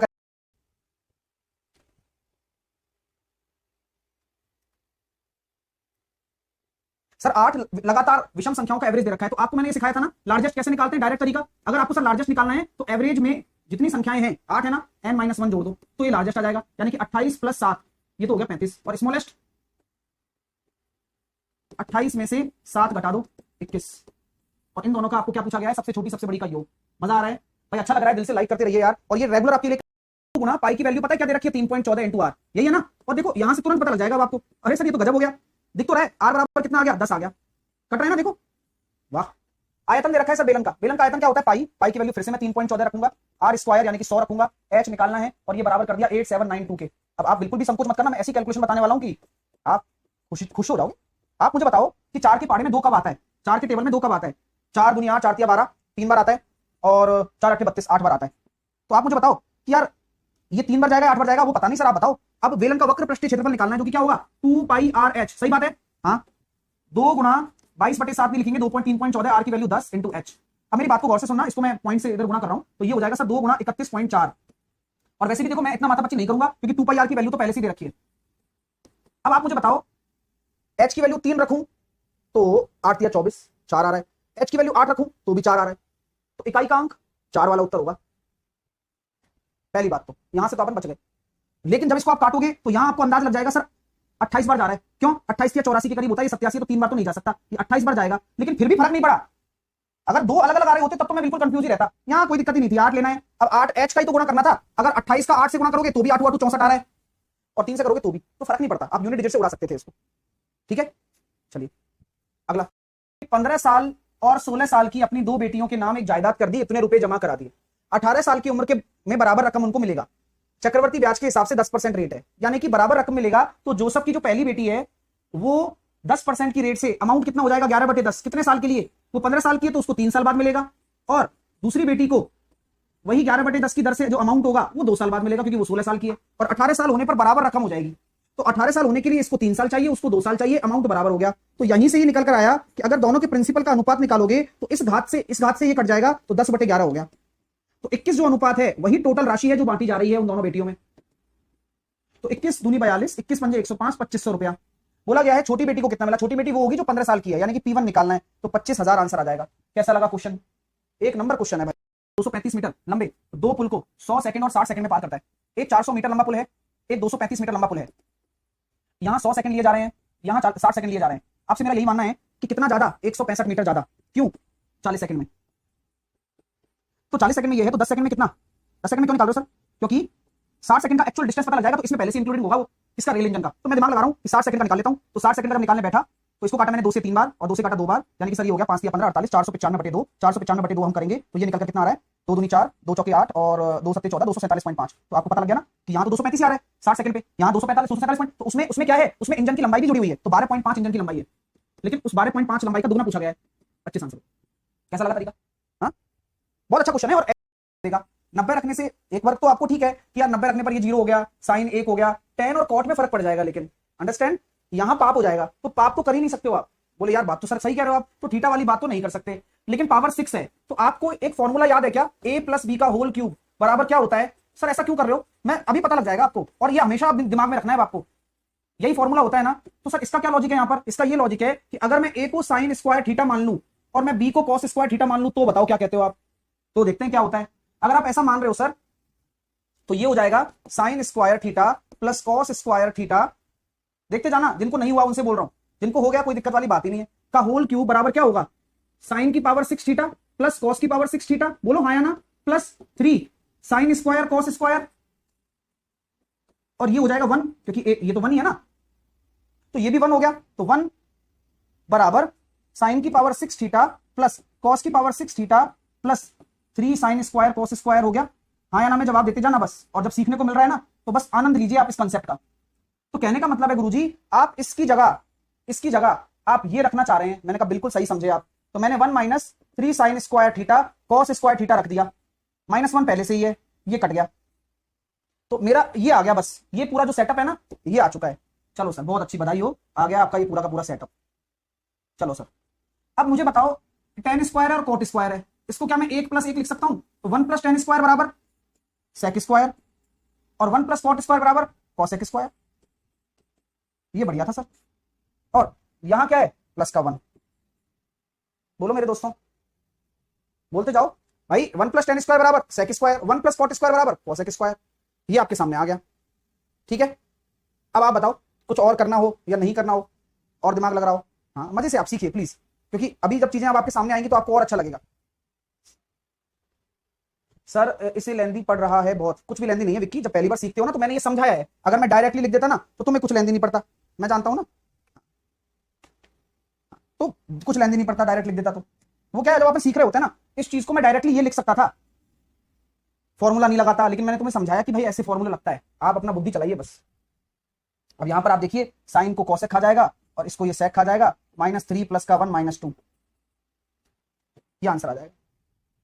अब प्रॉब्लम ये है, हाँ अब प्रॉब्लम ये है कि सर थोड़ा सा कंफ्यूजन रह जाता है, सर इसको कैसे किया सॉल्व, इस वाले को। तो मैं इसको भी अलग से समझाना चाहता हूं कि यार 1 + tan स्क्वायर,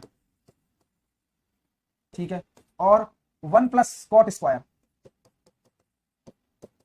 यही तो है ना। आई थिंक बीच में प्लस आना चाहिए भाई, है ना। ये तो गड़बड़ हो जाएगी ना ऐसे, तो ये चीज भी समझ में आनी चाहिए भाई। हाँ कृपया करके ध्यान दीजिए, थोड़ा सा दिमाग लगाना पड़ेगा। तो गुरुजी बात तो उचित कही है आपने, क्योंकि यहां अगर 1 + tan स्क्वायर बराबर बात करोगे ना तो सही है, इनको जोड़ोगे तो यही आ रहा है, बढ़िया। तो ये हो जाएगा सेक स्क्वायर और ये हो जाएगा plus cosec square, sec square plus cosec square होगा, ठीक है, ठीक है ना। आप करिए, यहां तक कोई दिक्कत नहीं है अपने को।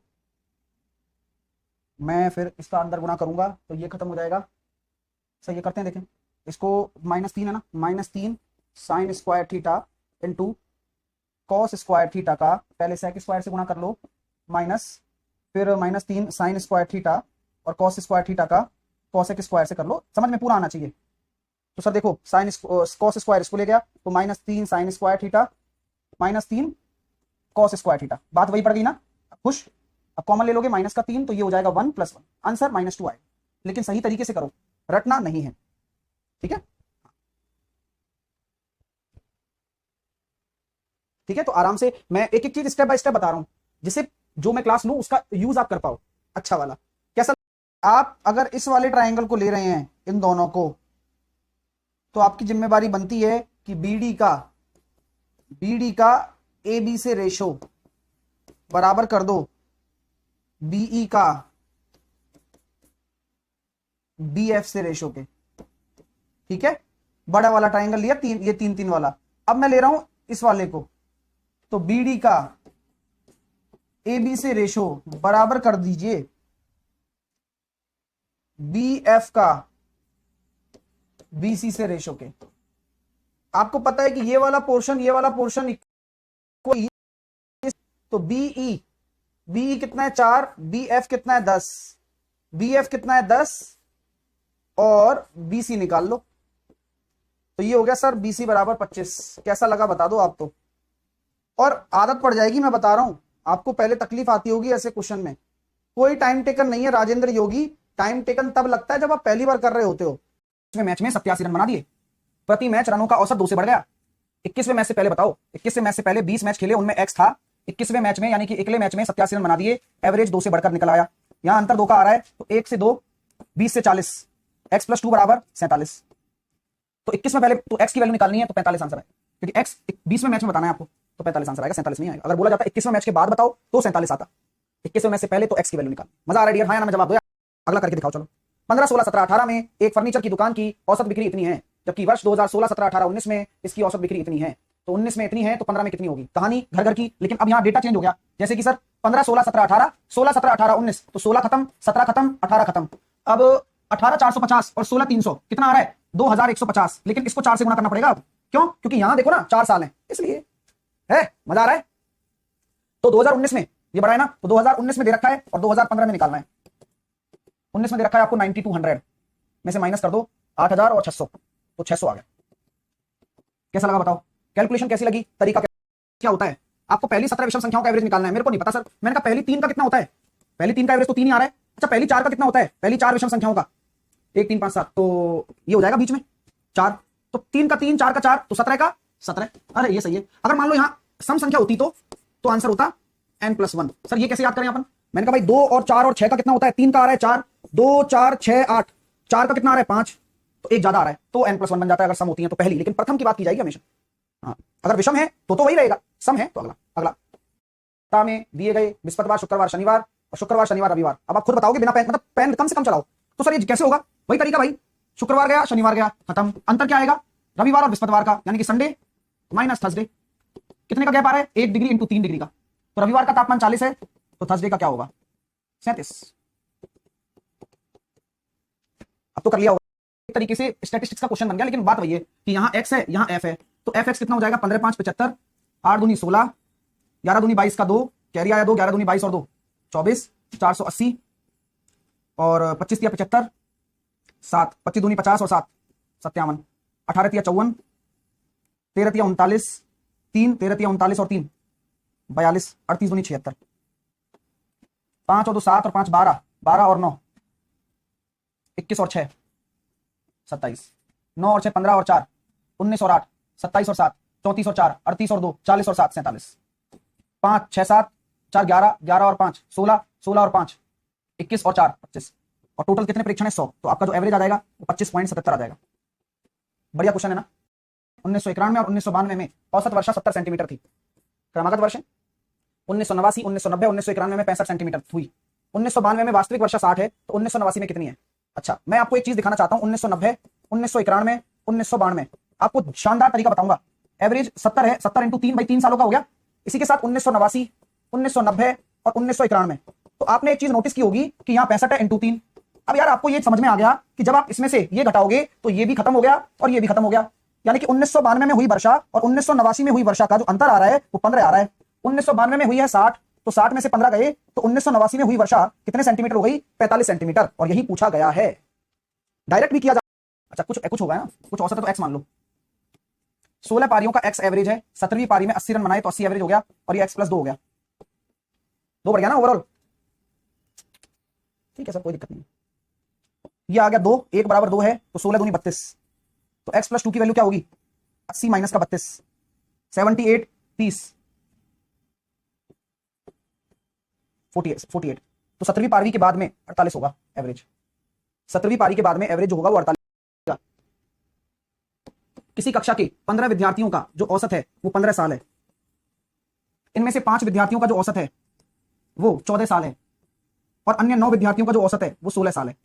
आपको पता है कि यहाँ एक ज्यादा है ना, कोई बात नहीं, ये इससे कितना कम आ रहा है, एक कम आ रहा है, ये इससे एक ज्यादा आ रहा है, तो 9 और 5 ये प्लस का 4 आ रहा है, तो आपका जो 15वां होगा वो क्या होगा, 15 और 4 19 होगा, 15 में से 4 गया तो 11 होगा, 11 ही होगा, 19 तो है ही। हाँ, जो आता है ना 3 क्रमागत विषम संख्याओं को कैसे मानना है, मेरा ये मानना है कि मैं ऐसे मानूंगा, मैंने आपको सिखाया भी है कि जब कभी भी 3 क्रमागत विषम संख्या माननी हो तो ऐसे मानिए, का योग इनमें से पहली संख्या से 3 क्रमागत विषम संख्याओं का जो योग है कितना आ रहा है 3a, इनमें से पहली संख्या से 36 ज्यादा है, तो 2a बराबर आ गया 34, a बराबर आ गया 17, तो मध्य संख्या क्या है 17 ही है मजेदार, कैसा लगा, अच्छा क्वेश्चन, तो लग जाए तो अच्छी बात है, वरना क्वेश्चन बड़ा प्यारा है, देखो मैं बता ही देता हूं यार। 10,000 रुपए की राशि है, 8% का वार्षिक दर है, अर्धवार्षिक रूप से संयोजित करना है, तो रेट तो 4% हो गई। 17 महीने के लिए तो 6 महीने 6 महीने, 6 और 6 12 और 5 17, तो 1 स्लॉट 2 स्लॉट, लेकिन इस स्लॉट में 5/6, ठीक है ना, ठीक है सर। तो आपको क्या करना है, वही रेट निकालनी है कि भाई क्या होगी। तो आप ये बता सकते हैं क्या कि सर देखो इन 2 साल के लिए तो 4% का सक्सेसिव लगा देता हूं, ये बहुत शानदार क्वेश्चन है भाई साहब, 8.16 आ रहा है। अब बात आती है इसके लिए क्या रेट लगाओगे, 4%, एक 4% आपकी दे रखी है 6 महीने की, हाँ तो कुछ मत करो, इस 5/6 का 4% निकाल लो, 10/3, तो 10/3 प्लस 8.16 इंटू 10/3/100, 0 से 0 काट दिया सर, 8.16 प्लस 3.333 यानी कि सर 11.49 तो ये आ गया। अब उसके बाद एक ही ऑप्शन है, क्योंकि ये इतना बड़ा नहीं है, आप समझ रहे हो, जो ये ज्यादा 0.8 हो जाएगा तो 12 थोड़ी हो जाएगा, 12 हो जाएगा क्या, 0.8 भी हो कहाँ रहा है, ये हो रहा है 3 दूनी 6 बचा 1, 3 3 9 बचे 2, 3 3 8 24, 0.23 नहीं बैठेगा ना, तो ये 80 के करीब जाएगा 11 पॉइंट। कैसा लगा बताओ, तो ये 2 बार लगा इसमें सक्सेसिव स्लॉट के हिसाब से, और हाँ इस 4% को मैंने चेंज करना पड़ा क्योंकि मुझे 5/6 की रेट लेनी थी, तो 10/3 आ गया। बहुत गजब के क्वेश्चन है। कैसा लगा पूरा का पूरा सेट, अच्छा लगेगा मुझे पता है। प्राइस होता है तो 12% की दर से इतने साल के लिए 12,000 रुपए का अंतर क्या होगा। मैं आपको फिर बोलता हूं कि 12% दर है तो 5 महीने की रेट हो जाएगी 5%। अब टाइम कितना है सर, 12 और 3 15, 3 साल, क्योंकि 15 महीने तो है वो, 12 महीने और 1/4 यानी कि 3 महीने, 15 महीने यानी कि 3 साल, और अंतर पूछा गया है सर 12,000 रुपए पर अंतर क्या होगा, तो निकाल लेता हूं। 12,000 का 5% यानी कि 1/20, ये कितना हो गया 600, 600 का 1/20 ये कितना हो गया 30, और 30 का 1/20 ये कितना हो गया 1.5। तो यहां मैंने क्या कर दिया, अंतर निकालना है तो मल्टीप्लाई 3 मल्टीप्लाई 3 मल्टीप्लाई 1, तो जो ये डिफरेंस है यही तो होता है, तो 90 और 91.5 ये आपका अंतर आ गया 91.5। प्रतिवर्ष की दर से 25,000 रुपए 6 महीने में इतने रुपए हो जाते हैं, ब्याज अगर तिमाही चक्रवर्ती होता है तो रेट क्या होगी। आपको पता है कितना अच्छा क्वेश्चन है कि भाई 25,000 रुपए हैं और ये इतने हो गए 26,010, ब्याज अगर तिमाही होगा तो 6 महीने का मतलब 2 साल, 2 साल हो गए। आपको ये पता होना चाहिए कि ये 2500 ये 2601 2 साल है, तो रूट निकाल लो। अब जैसे आप रूट निकालोगे तो ये हो जाएगा 50 और ये हो जाएगा 51। तो जो रेट आ रही है सुन नजर आए अभी उतावले मत हो, जो रेट आ रही है वो निकल कर रही है 2%। क्या 2% आंसर है क्या, नहीं, ये 2% तो तिमाही वाली रेट है, आपको निकालना है प्रति वर्ष। तो आपको क्या करना है, इस दर का हाँ गलती करो 4 गुना करना है नवाबों, हाँ इस दर का 4 गुना करना होगा। क्यों, क्योंकि आपको पूछा गया है वार्षिक दर, और जो ये निकली है ना 2%, ये तो 3 महीने की है भाई, आंसर आपका 8% होगा। बात है 20% है, आपका जो अंतर होगा भाई मैं कहता हूं कंपाउंड इंटरेस्ट 44% हो जाएगा, सही बात है ना। और आपका जो सिंपल इंटरेस्ट होगा वह कितना हो जाएगा 40%, और उनका जो अंतर आ रहा है वो 4%, 200 के बराबर है, यानी कि 100% बराबर कितना आ गया 5,000। कोई दिक्कत है क्या, नहीं है। ये है जब वार्षिक रूप से है। अब बोला गया यदि ब्याज अर्धवार्षिक चक्रवर्ती होता तो रेट आपकी 4 साल, सॉरी समय आपका 4 साल हो जाता, रेट आपकी 10%, तो कंपाउंड इंटरेस्ट हो जाता कितना 46.41%, और यही होता है, और सिंपल इंटरेस्ट हो जाता 40%, और इनका जो अंतर आता है वो 2.41% आता। तो पहले वर्ष के लिए चक्रवर्ती ब्याज और साधारण ब्याज का अंतर, पहले वर्ष के लिए, यानी कि अब अपन को पूरा नहीं लेना, हाँ पहले वर्ष की बात कर रहे हैं ना अपन, तो अपन को पता क्या करना है, रेट तो 10% ही रहेगी, समय 2 साल रहेगा, और इसी 5,000 रुपए पर पहले साल के लिए बोला गया, केवल पहले साल के लिए, तो पहले साल में 2 साल हो जाएंगे, तो अंतर कितना आएगा 1%, तो 50 रुपए का फर्क आएगा। सर 1% का अंतर क्यों आया ये भी बता दो आप एक साथ ही। जब मैं 10% और 2 साल की बात कर रहा हूं, सर 2 साल क्यों लिया, 4 साल है ना, नहीं, उस वाले 2 साल में से पहले 1 साल में 2 स्लॉट बन जाएंगे जब अर्धवार्षिक होगा, रेट यही है। तो 20 कंपाउंड इंटरेस्ट होता है 21%, याद करो, और सिंपल इंटरेस्ट होता है 20%, तो जो अंतर आ रहा है ना वो 1% आ रहा है, वही पूछा गया आपसे। हाँ, अगर 2 साल का अंतर से उधार लेती है और वर्ष के अंत में भुगतान करती है, इसे 10% प्रति वर्ष की दर से उधार देती है और अर्धवार्षिक रूप से संयोजित करती है वहां पर, यानी कि खुद तो 10% का भुगतान करेगी, लेकिन अर्धवार्षिक रूप से दूसरे को वो 5-5% के 2 सक्सेसिव केसों में बांटकर 10.25% का ब्याज अर्जित कर लेती है, इसको कहते हैं बिजनेस। अब जो उसने 100 रुपए का लाभ कमाया वो इसने 0.25% की वजह से ही कमाया है, यानी कि अगर मैं 100% की बात करता हूं तो ये कितना हो जाएगा 40,000, तो उसने 40,000 रुपए उधार लिए थे किसी से और 100 रुपए लाभ कमाए। बताओ, 70 पुरुष हैं और 100 महिलाएं हैं। एक बड़े पैमाने पर भर्ती के दौरान पुरुष और महिलाओं की समान संख्या में नियुक्ति होती है, उनका अनुपात 3:4 हो जाता है। कैसे होगा बताओ, बड़े पैमाने पर नियुक्ति होती है और पुरुष और महिलाओं की समान संख्या में नियुक्ति होती है, कौन सा कंसेप्ट लगाओगे, फिर से लड़ाई, मतलब फुल लड़ाई चल रही है, देख लो आप। तो सर यहां कैसे लगेगी, 7 चौके 28, 280 और 300, तो 20 बराबर x, यानी कि ये आ गया आपका 70 और 100 है ना, हाँ 280 और 300 और x।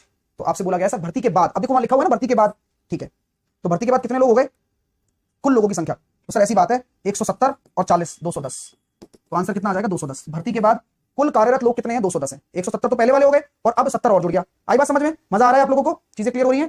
हाँ बेहतरीन प्रश्न है यार, देखो हर तरह के प्रश्न आ गए, पूरा रिवाइज हो जाएगा। ये ए और बी की मासिक आय है, ये इनकम है और ये मासिक व्यय है, ये एक्सपेंडिचर है। देखना जरा, मैं आपसे कहता हूं कि इनकम है, इनकम को कैसे लिख सकते हो आप 4x और 5x। सर ऐसा क्यों, क्योंकि ये अलग तरीके से चलेगा रेशो, ये अलग तरीके से चलेगा। अच्छा यानी कि आपस में रिलेशन नहीं है इनका ना, कोई रिलेशन नहीं है। रिलेशन बनेगा कैसे, ए की आय बी के व्यय के बराबर है। ऐसा क्वेश्चन आज कहीं किया था, याद करो, ऐसा क्वेश्चन आज कहीं किया था आपने, सेम क्वेश्चन था। हाँ 4 दूनी 8, 5 दूनी 10, 3 एकम 3 और ये 8, तो 8 में से 3 गया तो 5 अनुपात 2, ऑप्शन नंबर सी। ये एमटीएस में भी आया हुआ है सेम टाइप का, एमटीएस वाले में सेम टाइप का था बिल्कुल। देना चाहता हूं मेरे प्यारे विद्यार्थियों कि ये अगर 4:5 है 20%, यानी कि मैं ये कहना चाह रहा हूं आपसे कि 20% आपने विलियम निकाल दिया और पानी से रिप्लेस कर दिया, तो नए में क्या होगा सर ये बता दो आप। तो माना 45 यूनिट आपका जल है या विलियन है, 45 यूनिट में से अगर आप 20% निकाल दोगे तो आप कितना निकालोगे 20%, यानी कि 45 में से 1/5 निकल गया तो 9 निकल गया, 9।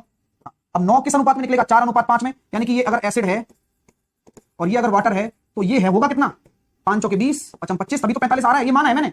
क्यों सर, मान लिया, बस 9 अनुपात निकालना है, यानी कि इसमें से 4 इसमें से 5 निकाल दो, नियम के अनुसार ही तो निकलेगा, 20% निकाल दिया और इसी अनुपात में निकलेगा जिस अनुपात में विलियन है। लेकिन पानी रिप्लेस कर रहे हो कितना, 9 लीटर, तो सर देखो ये आ गया 16 और ये हो गया 20:29, तो 16:29 आपका फाइनल अनुपात होगा। मजा आ रहा है, लिख दिए गए। एक विद्यार्थी के अंक गलती से 75 की बजाय 85 लिख दिए गए, गलती से 85 लिखे हैं, 75 माइनस का 10, इसके कारण कक्षा का जो औसत है वो 1/3 बढ़ गया।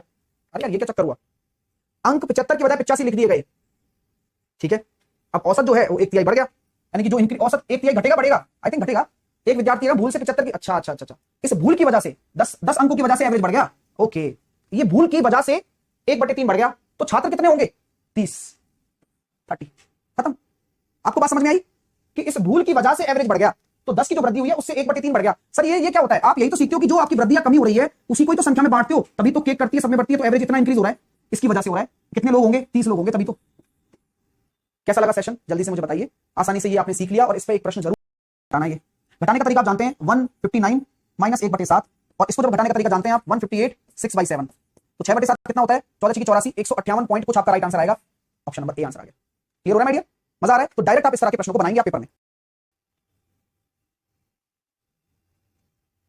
अभी थैंक यू कर रहे हो, अगला क्वेश्चन भी है। देखो, जयपुर में एक यात्रा के दौरान एक टैक्सी 50% दूरी, 40% दूरी, तो 50% यानी कि 5, 40% यानी कि 4, बची हुई 10% यानी कि 1। इसकी रफ्तार आ गई x, उसकी रफ्तार आ गई 40 और शेष की आ गई 20। मैंने एलसीएम ले लिया 40x, बिल्कुल जो तरीका अपनाता हूं ना वही करूंगा मैं। तो ये 40 हो गया, ये आपका हो गया x और ये आपका हो गया 2x, ठीक है। आपको पता है टोटल दूरी कितनी हो गई 10, ये कितना हो जाएगा 5 × 4 × 1, पूरी यात्रा का दे रखा है, तो 400x बटे 200 प्लस 6x बराबर 40। 40 से किया 10x, 10x बराबर 200 प्लस 6x कर दो बस। मैं कह रहा हूं ना थोड़ी सी भी मेहनत कर लोगे ना तो ये बच्चे वाले क्वेश्चन है यार। x बराबर आ गया 50, ये लो क्या रही बताओ, ये x वाला जरूर पूछेगा, वो 50 आंसर आएगा, तुम 60 क्यों निकाल रहे हो। हाँ भाई यार इतनी बड़ी भीड़ चले क्या है, क्या गलती कर दी मैंने। 9 और 1 10, 5 4 9, 200 प्लस 6x क्या पूछा गया है, x का मान बताओ, तो 50 ही आएगा, 60 क्यों दे रहे थे तुम, और एक साथ और बैठे रहते 5-7 बच्चे। चलिए क्लियर। अच्छा ऐसा क्वेश्चन मैंने एक और डाला है क्या, नहीं डाला, चलो इसमें मजा आएगा, लेकिन चलो मैं करा देता हूं। देखो दूरी बराबर है ना, तो a से b तक x है, b से c तक 20 है और c से d तक 30 है। एलसीएम ले लो 60x, कोई दिक्कत नहीं है, करते जाओ। x का भाग दिया 60 आया, 20 का भाग दूंगा तो 3x आ जाएगा और 30 का भाग दूंगा तो 2x आ जाएगा। दूरी में 3 का गुणा करना है क्योंकि तीनों दूरी बराबर है, और समय कितना आ रहा है 60 + 5x, और ये किसके बराबर होगा, औसत चाल के, जो कि कितनी है 20 है। तो 20 तिया 60, 3 तिया 9x, तो 60 + 5x बराबर 9x, 4x बराबर 60, x बराबर हो गया 15। मजा आ रहा है। 24 किलोमीटर 8 की रफ्तार से, तीसरी 24 किलोमीटर 12 की रफ्तार से। अब क्या इस 24 किलोमीटर का रोल है क्या, अरे सर दूरियां बराबर है, क्या मतलब है यार बताओ आप, तो क्या करोगे वही सर आपने जो सिखाया, 6 8 12 एलसीएम ले लिया, 24 4 और 2 दूरियां बराबर है तीनों, तो 3 का गुणा और समय 7 और 2 9, 8 आ गया आंसर। मजा आ रहा है नहीं आ रहा भाई, बताओ सुरेश को साउंड नहीं आ रहा, एक को अलग ही है भाई। चलिए क्लियर। अगला देखिए 10 किलोमीटर 4 भाग हैं 3 किलोमीटर लंबे। अब मैं फिर बोलता हूं आपसे कि अगर आपसे, अब मैं ये बोल रहा हूं 3-3 किलोमीटर लंबे 4 भाग हैं, तो क्या मैं कह सकता हूं दूरी बराबर है, हाँ तो बस 10 20 30 और 60, ये जो चाल दे रखी है इनका ले लो एलसीएम, ये हो गया 6, ये हो गया 3, ये हो गया 2 और ये हो गया 1, चारों बराबर इससे हैं तो 4 का गुणा यहाँ सेम ही रहेगा क्योंकि हर प्रत्येक हिस्सा बराबर है ना, इसलिए सर ये 3 कहां गया, कोई मतलब नहीं है, मैं बोल तो रहा हूं कोई मतलब ही नहीं है। 240 6 और 3 9 और 1 10 और 2 12, यानी कि आपका जो एवरेज स्पीड आ रहा है 20 किलोमीटर प्रति घंटा आ रहा है, 20 किलोमीटर प्रति घंटा आ रहा है, दूरी 1 कवर कर रहा है। ओके, उसके बाद में इनका जो स्पीड दे रखा है, स्पीड क्या है, स्पीड दे रखा है 50 kilometre per hour, k kilometre per hour और 25 किलोमीटर पर आवर। अब बोला गया है कि सर एवरेज स्पीड दे रखा है 42, आप बताइए आगे k का मान क्या होगा, ये क्वेश्चन करो फिर आगे चलेंगे।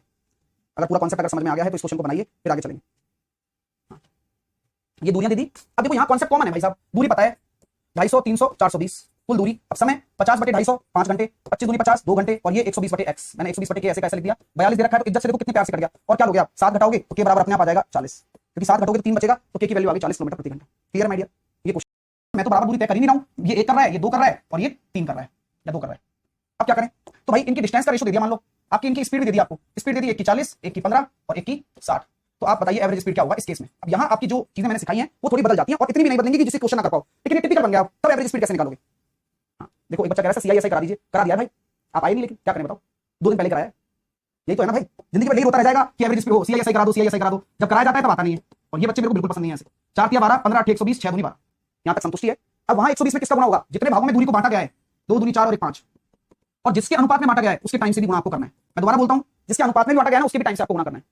तो कुल दूरी 600, कुल समय 3 8 दूनी 16 और 4 23, तो 600/23 आपकी एवरेज स्पीड आ गई। उम्मीद करता हूं सबका यही आंसर आया होगा। मजा आ रहा है। हाँ या ना, 40 किलोमीटर प्रति घंटा की रफ्तार है, बी है जो 30 किलोमीटर प्रति घंटा की रफ्तार है, और जो सी है वो 60 किलोमीटर प्रति घंटा की रफ्तार है। तीनों इक्वल डिस्टेंस कवर कर रहे हैं। मैं बात कर रहा हूं इक्वल डिस्टेंस कवर हो रही है, तो एवरेज स्पीड बता दो ना, दूरी दे रहा हूं कुछ भी, लेकिन एवरेज स्पीड पूछ लिया तो फॉर्मूला रखना नहीं है दोस्त, नहीं रखना है आपको। क्यों नहीं रखना है, मैंने आपको कहानी बताई पूरी की पूरी। जब दूरी बराबर है तो 40 30 और 60 का एलसीएम ले लो, कितना निकलेगा 120, टाइम निकाल लो, 4 तिया 12 3 चौके 12 6 दूनी 12, यहां 120 में 3 इकाई का गुणा होगा क्योंकि 3 बराबर दूरी है ना, इसलिए कुल दूरी बटे कुल समय 4 और 2 6 और 3 9, तो 3 तिया 9 40 किलोमीटर प्रति घंटा आपकी औसत चाल निकल कर 40 किलोमीटर प्रति घंटा आपकी औसत चाल निकल कर आ चुकी है। किया जाए कि average speed 25 kilometre per hour हो जाए।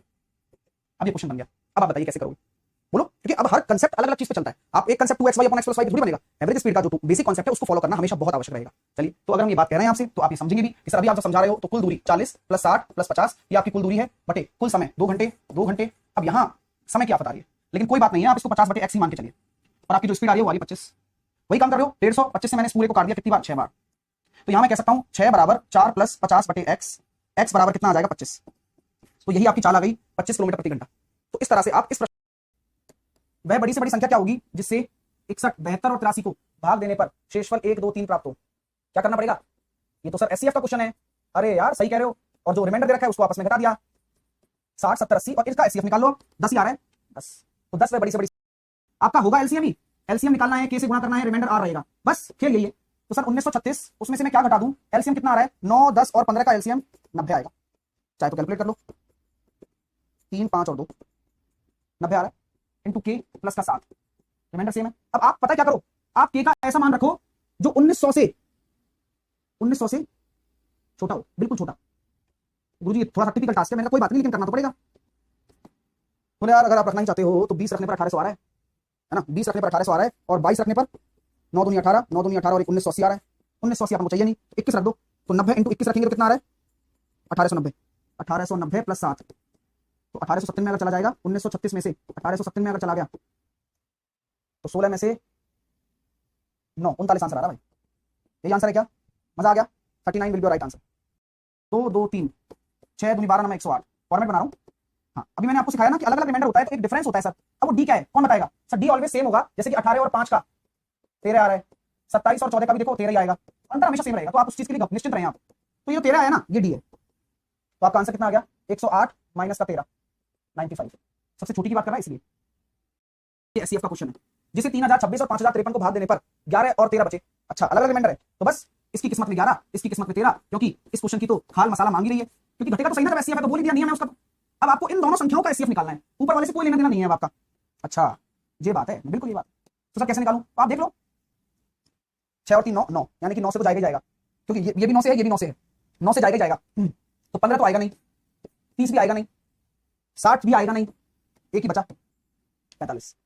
ऐसा कैसे डिसाइड कर लिया सर? डिसाइड ऐसे कर लिया कि अगर मेरे पास ये एससीएफ है तो मैं ये देख रहा हूं कि ये 9 से तो विभाजित है, अंकों के योग से पता लगा लिया। अब 9 से विभाजित है दोनों संख्याएं, तो आपका जो एससीएफ होगा वो 9 का तो गुणज होगा ही होगा।